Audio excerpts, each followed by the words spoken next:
Right now at 5, a vacant home and an absent developer leads to trouble in one Virginia neighborhood. It's been overrun by squatters who not only are trespassing, but they admit that they're doing drugs there on the property. WUSA 9's Delia Gonsalves is live in Annandale after confronting one man who made that pretty bold statement. Dee?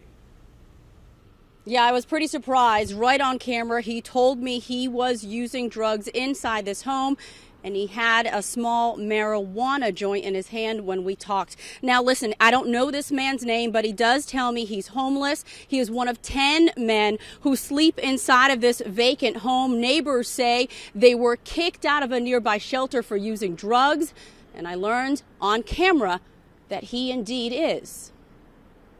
So I don't walk up here anymore.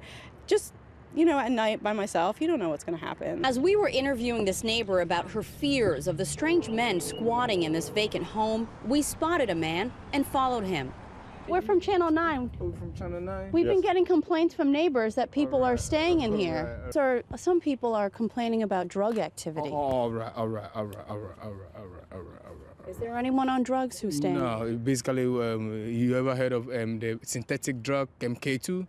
Yeah, that is not drug activity. It's just K2 is a serious drug, sir. Oh. It's a serious, dangerous, mind-altering drug. All right. Where's the county stepping in there and calling on developers to board up the property? Irene Xinos has led the neighborhood battle with the Vienna-based Spectrum developers who have let this former Geico building on Leesburg Pike turn into an eyesore for a whole year.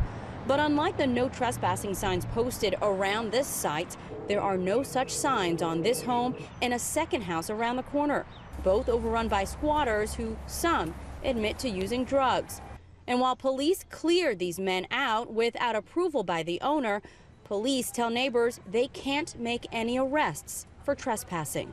I don't want to become a victim. I don't want to have to feel like I need a guard around me to walk my dog outside. So, yeah, it's a problem. Who's to blame? The developers. They're breaking their promise to us. They've told us they were going to be good neighbors. But get this, I just got off the phone with a developer. He says he wants to be a good neighbor and is working hard on this property. He tells me he just learned of this situation with the homeless men squatting in the building. Just a couple of days ago, neighbors have really shared a long string of emails with me proving that they probably knew for some time. He does say they today filed paperwork with the police department, allowing them to make arrests for trespassing on this property. I also called the Board of Supervisors, Penny Gross. She says this developer has been, quote, difficult to work with.